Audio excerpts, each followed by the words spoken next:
Bonjour, donc si vous suivez la chaîne depuis quelque temps, vous savez très bien que j'ai émis beaucoup de doutes sur le fait que la BCE pourrait baisser les taux puisque l'inflation se maintient. Il y a eu un discours de la BCE le 1er juillet 2024, donc hier, on est le 2 juillet 2024.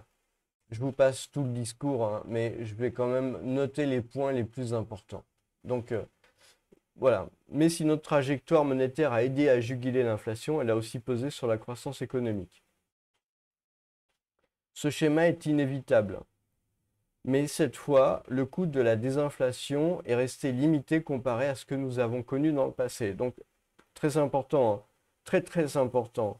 Pour la Banque centrale européenne, le coût de la désinflation, c'est-à-dire ce que je considère comme étant la crise actuelle depuis début 2022, eux, ils considèrent que c'est limité.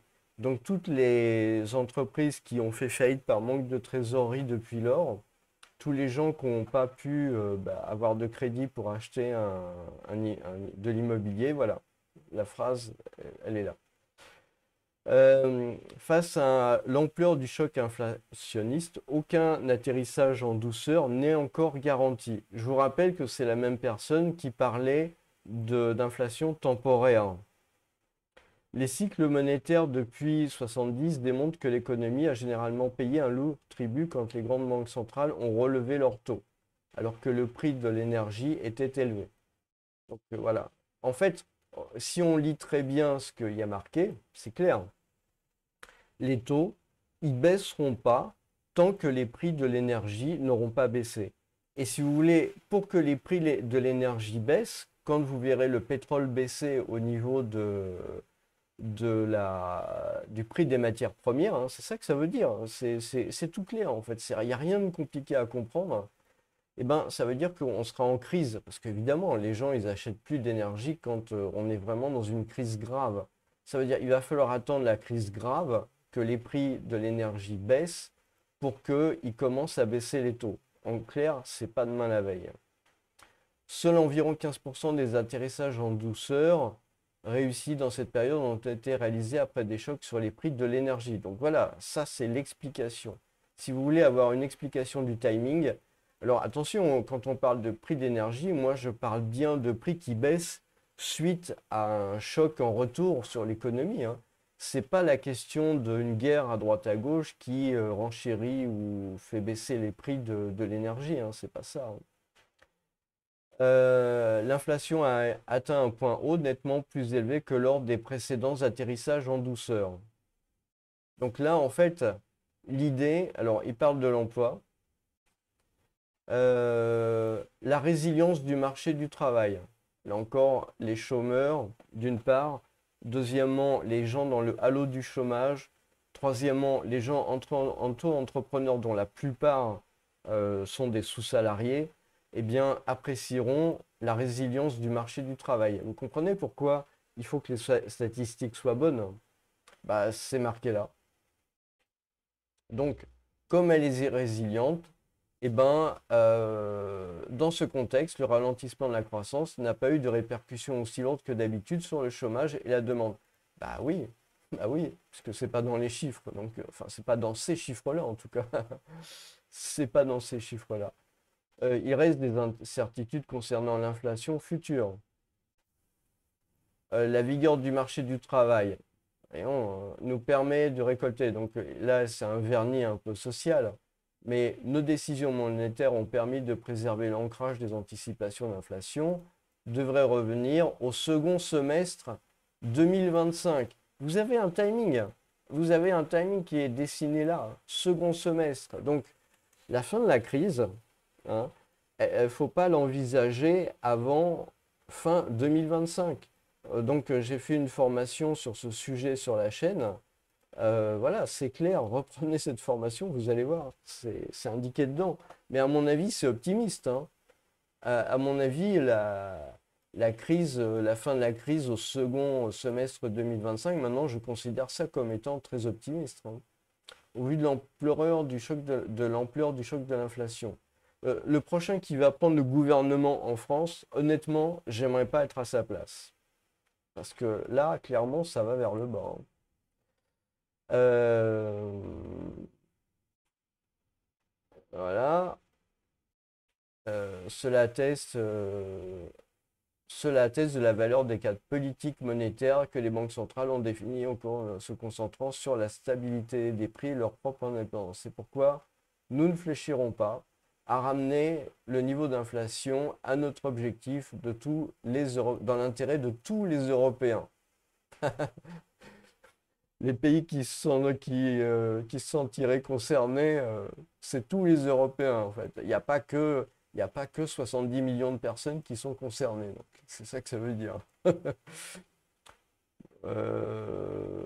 Voilà, et elle parle du joueur de football. Nous ne relâcherons pas nos efforts tant que le match ne sera pas gagné, que l'inflation ne sera pas retombée à 2%. Donc, si vous voulez, l'idée, c'est que l'inflation actuellement, elle est à peu près à 2,5.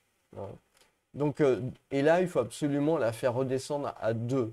Pourquoi 2? Pourquoi pas 2,5? Euh,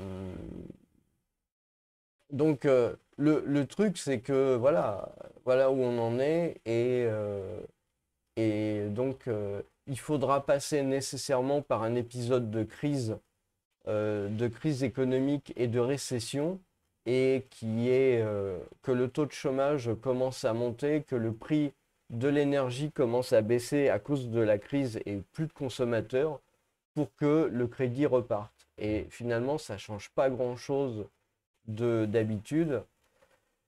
Et donc, bah voilà, voilà. L'euro, donc là, l'inflation, elle est à 2,5, vous voyez. Donc 2,5, c'est pas bien, il faut que ça soit 2.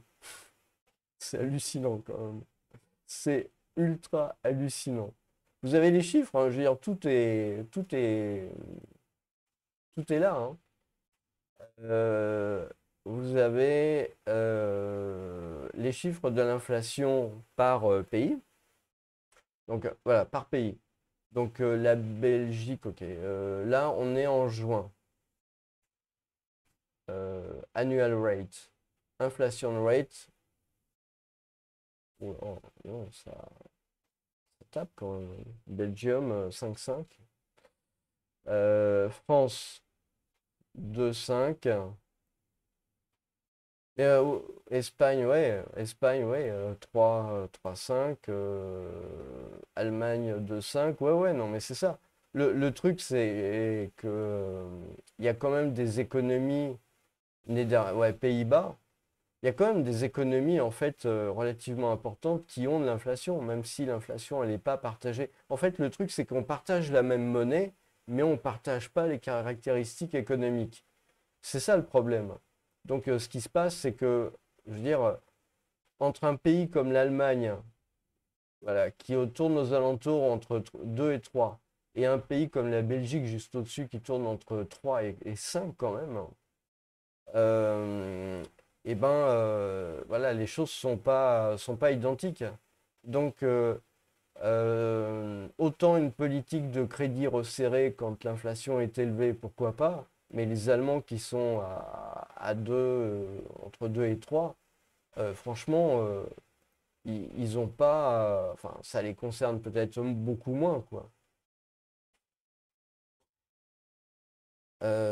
Mais ça, c'est l'inflation sur un an, hein, sur 12 mois. Si on regarde maintenant par mois, en fait, vous avez 0,5 en Belgique, 0,2 en Allemagne. Si je prends la France, il y a 0,1. Donc, vous voyez, le truc quand même, hein, c'est que des pays comme la France et l'Allemagne, c'est quand même des poids lourds de l'Europe, hein. L'Italie aussi, malgré tout. L'Espagne, bon, l'Espagne, ça commence à être 0,3. Donc, voilà. En fait, ces pays-là, avec un faible taux d'inflation, ça veut dire que l'économie ne se porte pas si bien chez eux, quoi. Et donc, les taux élevés, eh ben, ça va continuer à poser problème. Je suis quand même surpris quand même, parce que pour moi, bon, les principaux pays en Europe, hein, au niveau économique, je pense qu'il doit y avoir la Belgique quand même, 0,5 points. Ok, bon, c'est eux chez eux. Chez eux, c'est haut. L'Allemagne, 0,2. Sur un an, ça fait 2,4. Ça fait, oui, c'est ça, ouais. Euh, L'Irlande, je suis pas persuadé que ce soit vraiment un poids lourd. L'Espagne, oui, c'est un poids lourd. Ils sont à 3. Bon, ok, c'est peut-être un peu élevé. La France, clairement, la France est en dessous. Je veux dire, avec 0,1, on est à 1,2% d'inflation sur 12 mois. Si on prend juste ce chiffre-là, brut de fonderie. L'Italie comme l'Allemagne.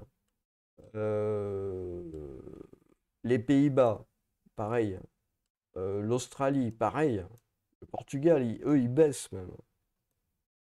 Donc, je veux dire, je sais pas qu'est-ce qui justifie. Est-ce qu'il y aurait quand même pas, par hasard, des arrière-pensées politiques là-dessous? Franchement, quand on voit des chiffres comme ça, moi, je vois pas trop le. Mais le problème, c'est que ils annoncent fin 2025, donc fin 2025, si les taux se maintiennent comme ça encore un an, toutes les courbes qu'on a vues ensemble de faillite, de baisse de trésorerie, le chômage qui monte, les gens dans le halo du chômage, les gens auto-entrepreneurs, micro-entrepreneurs, tout ça sous-payé, etc. Toutes ces courbes-là, elles vont augmenter. Dans un an, vous pouvez tracer pratiquement une ligne qui suit les augmentations actuelles, une ligne droite, hein. Et bah, vous pouvez vous apercevoir où on en sera dans... non, fin 2025, non, c'est dans un an et demi. Dans un an et demi. Et à ce moment-là, effectivement, peut-être que comme il y aura moins de consommation en Europe, eh ben, peut-être qu'à ce moment-là, les prix du pétrole, de manière globale, vont baisser. Bon, j'imagine aux États-Unis, ça doit être aussi un peu le même système. Mais ça va pleurer, quoi. Je veux dire, clairement, je veux dire, on comprend pas trop quand on n'étudie pas l'économie, quand on regarde pas les chiffres et tout. Mais franchement, voilà, quoi. Donc, voilà le truc. Alors, il parle de l'inflation. Maintenant, je n'avais pas regardé les produits. C'est quoi qui augmente tant que ça? Si on prend sur le mois de juin. Donc, ok, énergie,